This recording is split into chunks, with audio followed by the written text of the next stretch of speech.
Well, when you're traveling, you have to enjoy the simple things in life. Like waking up to, ow, that was not graceful at all. Like waking up to almost all your files being uploaded. Unfortunately, I, late at night, well, late for me, which is 9:15, wound up accidentally uploading yesterday's vlog twice. So some of the footage I needed to upload didn't actually upload. And it's actually really hard to talk to the camera and lock your door at the same time. But do not disturb, because they will tidy up every single day, which is nice, except when you don't need new towels or whatnot because you were sleeping and showering in a completely different room. If you don't understand the reference, just check out the last vlog where we had to have 2 rooms.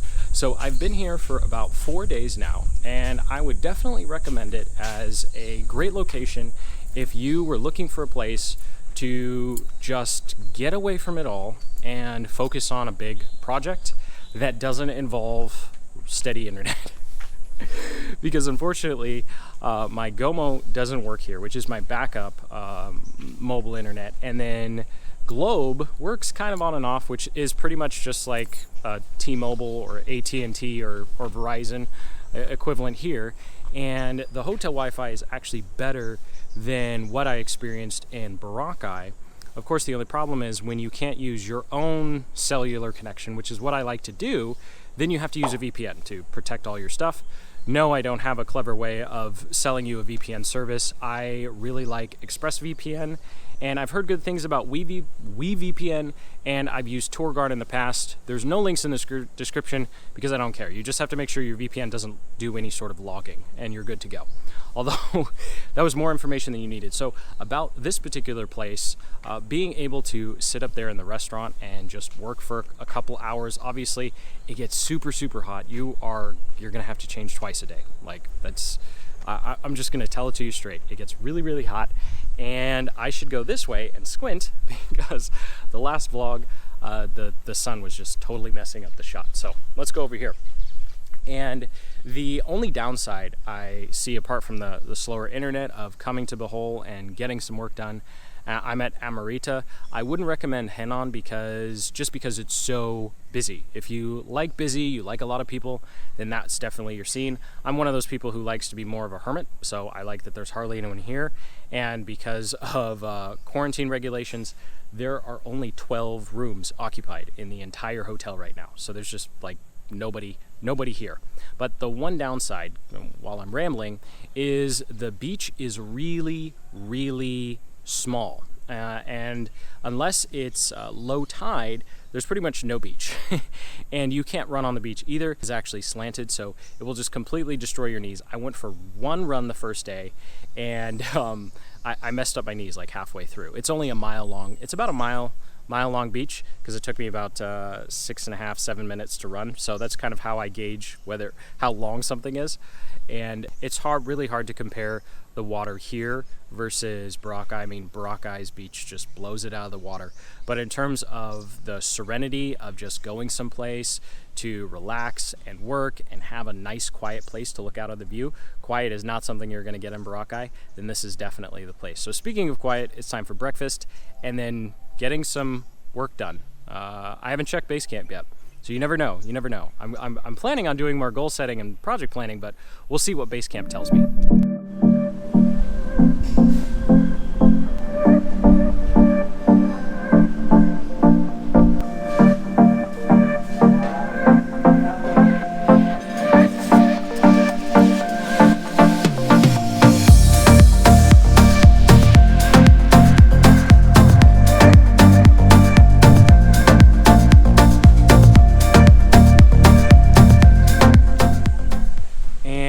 Just 13, so from 100 something down to 13, although 50 of them were pretty much just me Xing off because it's someone duplicating a task I set up in the past, which is a really annoying feature of Basecamp, or just letting me know someone else did the work for me, which is how the team's supposed to work.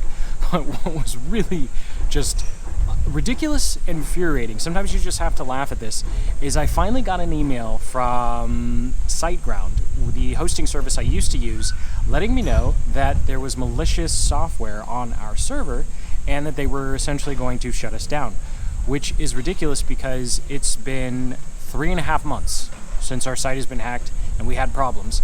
And even though we reached out to their support, they couldn't help us and figure anything out. So it's just one of the things that you never hear about from people who say use WordPress, because there are just so many things that can go wrong, so many headaches on the back end, especially after your site crosses the 5 or 6 year mark. It just becomes an absolute mess, which is why we have moved our site over to another solution called Ghost. I'll do a review of that later because we're still building the site, and if you go to jasonwhaling.com, it is an absolute mess because we literally had to rebuild everything from scratch.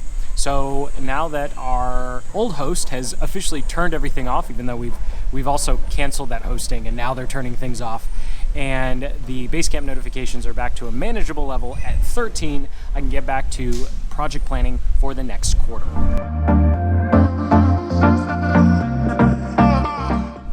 Now, this is something you never get at a coffee shop. A nice cold towel and complimentary fruit skewers. Way better than Starbucks. Okay, break's over. Back to time blocking.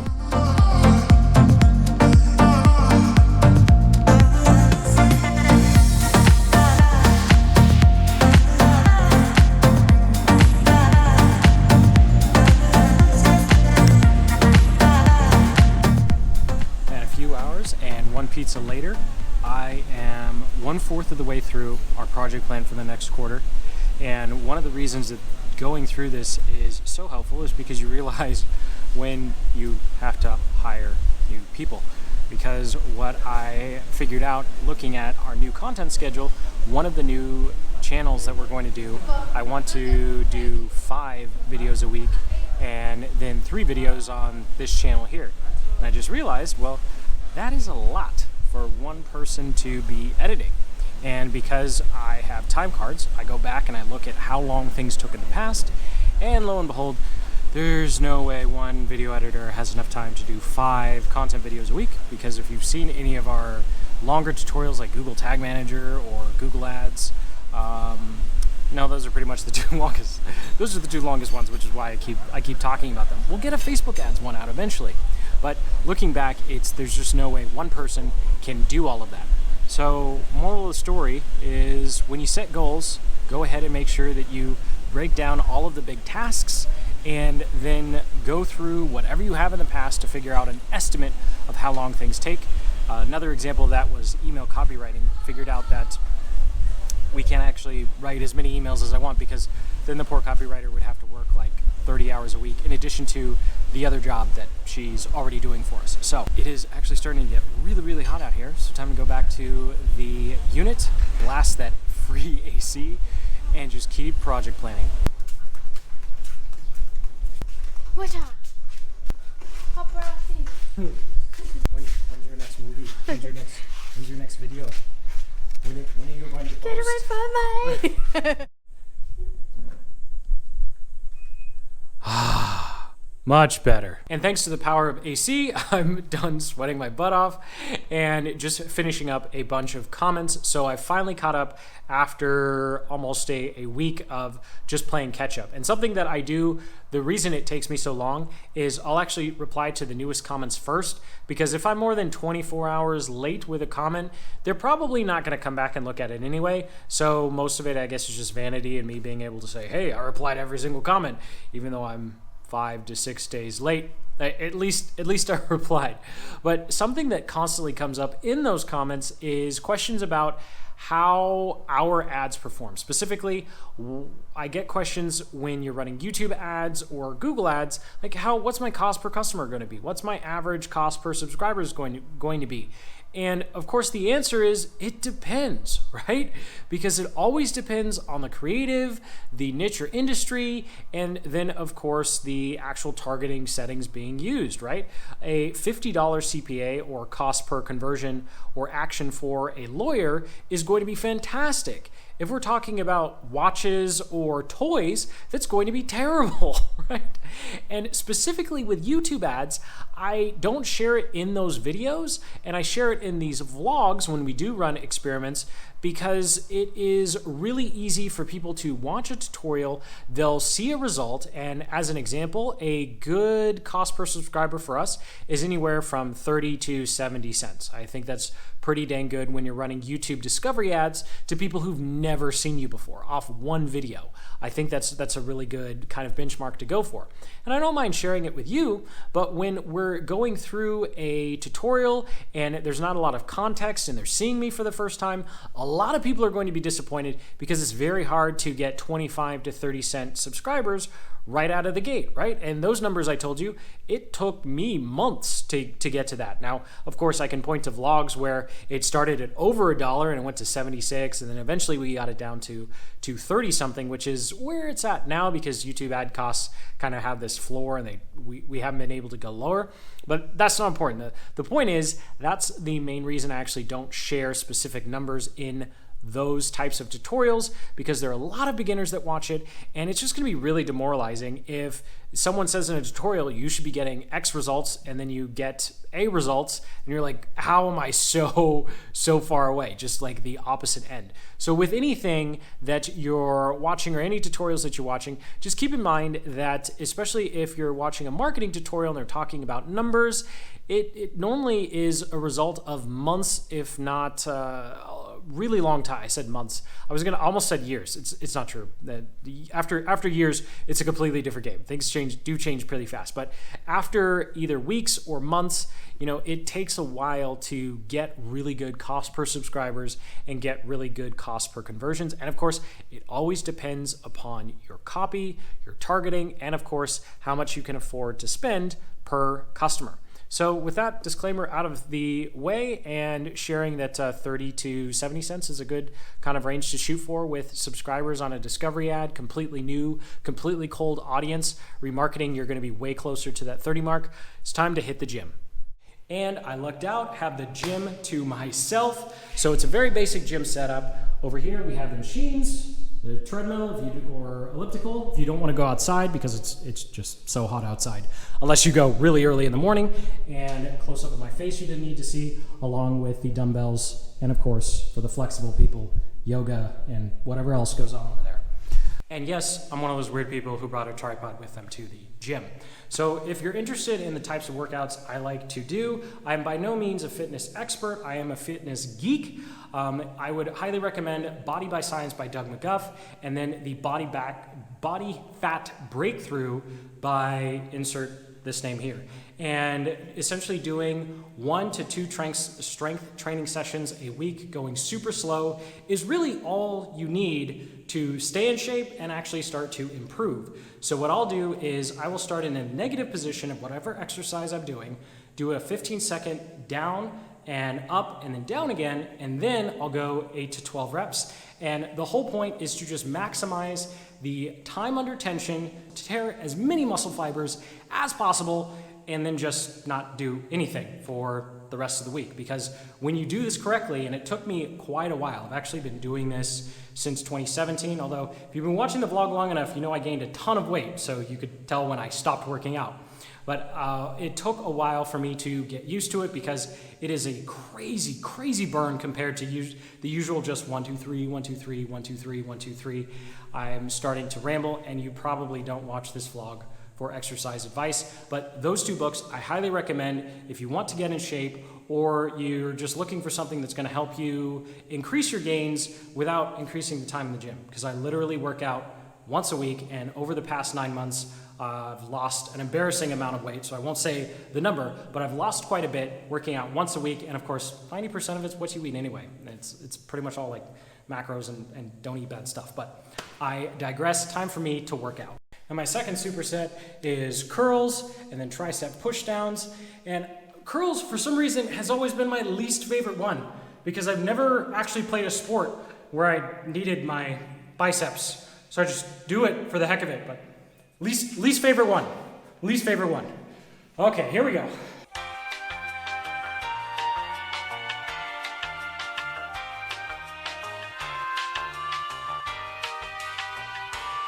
And that is the workout. My arms are completely dead. And so what's the best thing to do after a workout? You've destroyed your arms.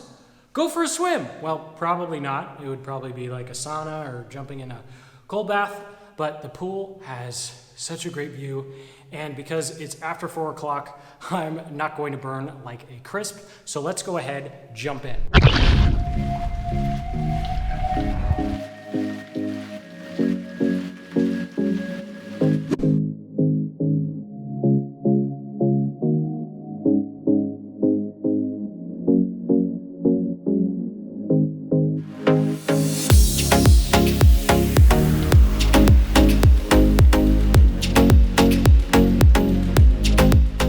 And after a nice swim and an even better sunset, it was just amazing. I was actually just sitting there by the pool with my wife, and we saw the sunset, and we looked at each other, and we knew we had to go grab the camera and actually take some shots of it because it was just absolutely fantastic. So, not as beautiful to look at is Google Docs. So just finished up getting all of my things prepared for my business meeting tomorrow, where we go through where myself and my business partner, we just go through what the heck we've been working on. And then what's different about this meeting in particular is we're actually going to go through our goals for the next quarter, and that's where we ultimately decide what the projects are going to be. So everything I've been working on over the past few days in terms of coming up with projects and goals and proposals and new hires, of course I show that to him, and then he shows me his, and then we figure out what the heck we are actually going to do. So I will wrap it up here because I've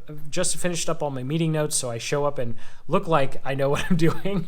Of course, I'm definitely going to be late. I'm always late, but at least I will have the notes ready to go when I do show up late. So I got to So I have to swipe this memory card and start the obligatory uploads because there are way more than 12 rooms occupied now. So the internet is visibly slower, and it's going to take twice as long to upload stuff. So I better get to it. So until the next, keep building the business you love.